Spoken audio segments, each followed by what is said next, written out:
Assalamualaikum warahmatullahi wabarakatuh. Perkenalkan, nama saya Surya Kencana, nomor absen 30, kelas 11 Kimia Analisis A. Di sini saya akan mempresentasikan tentang jenis-jenis dan sifat-sifat koloid.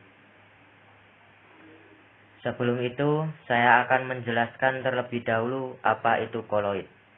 Koloid adalah campuran antara dua zat yang memiliki perbedaan fase dengan partikel terdispersinya atau terlarut yang tersebar merata di dalam fase pendispersi atau pelarut. Koloid termasuk dalam campuran metastabil. Nah, di sini ada jenis-jenis koloid. Terdapat 8 jenis koloid. Yang pertama ada aerosol. Aerosol ini fase terdispersinya yaitu padat dan fase pendispersinya yaitu gas. Contohnya ada asap dan debu di udara. Yang kedua, sol. Fase terdispersinya yaitu padat dan fase pendispersinya yaitu cair. Contohnya ada sol emas, sol belerang, tinta, dan cat. Yang ketiga ada sol padat. Sol padat ini fase terdispersinya yaitu padat, fase pendispersinya yaitu padat. Contohnya yaitu gelas berwarna dan intan hitam. Yang keempat ada aerosol. Fase terdispersinya yaitu cair dan fase pendispersinya yaitu gas. Contohnya kabut atau fog. Yang kelima ada emulsi. Emulsi fase terdispersinya yaitu cair dan fase pendispersinya yaitu cair. Contohnya ada susu, santan, dan minyak ikan. Yang keenam, emulsi padat. Fase terdispersinya yaitu cair, fase pendispersinya yaitu padat. Contohnya yaitu jeli, mutiara, dan opal. Yang ketujuh ada buih. Buih ini fase terdispersinya yaitu gas dan fase pendispersinya yaitu cair. Contohnya ada buih sabun dan krim kocok. Yang kedelapan ada buih padat. Fase terdispersinya yaitu gas dan fase pendispersinya yaitu padat. Contohnya ada karet busa dan batu apung. Nah, sifat-sifat koloid itu ada 8. Yang pertama efek Tyndall, yang kedua gerak Brown, yang ketiga elektroforesis, yang keempat adsorpsi, yang kelima koagulasi, yang keenam koloid pelindung, yang ketujuh dialisis, dan yang ke-8 koloid liofil dan koloid liofob.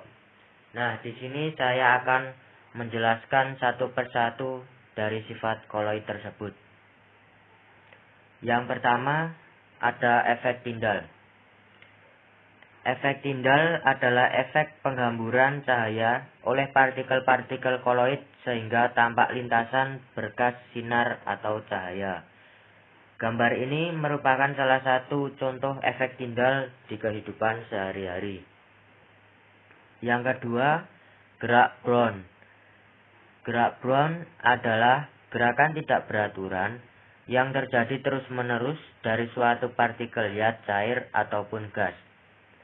Yang artinya, partikel-partikel tidak pernah sepenuhnya dalam keadaan diam. Nah, akibat gerak tidak beraturan dari partikel pendispersi menyebabkan sistem koloid tetap stabil, tetap homogen, dan tidak mengendap. Yang ketiga, elektroforesis. Elektroforesis adalah gerakan partikel terdispersi relatif terhadap fluida yang di bawah pengaruh medan listrik yang seragam secara spasial. Nah, ini adalah gambarnya.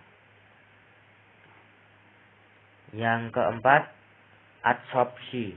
Adsorpsi adalah penyerapan terhadap partikel atau ion atau senyawa yang lain, sehingga partikel koloid menjadi bermuatan.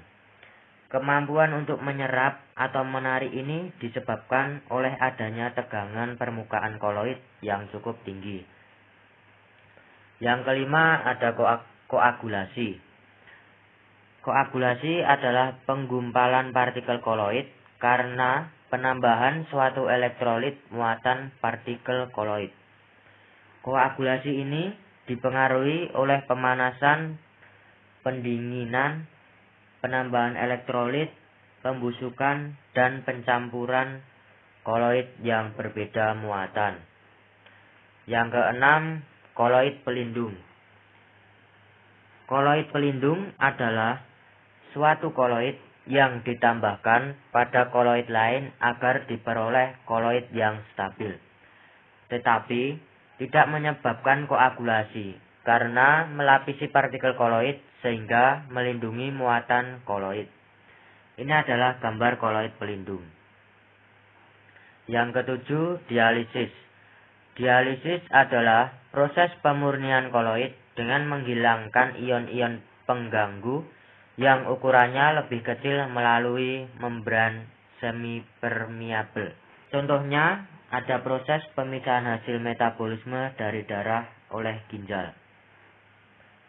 Nah, yang ke-8 atau yang terakhir, koloid liofil dan koloid liofob.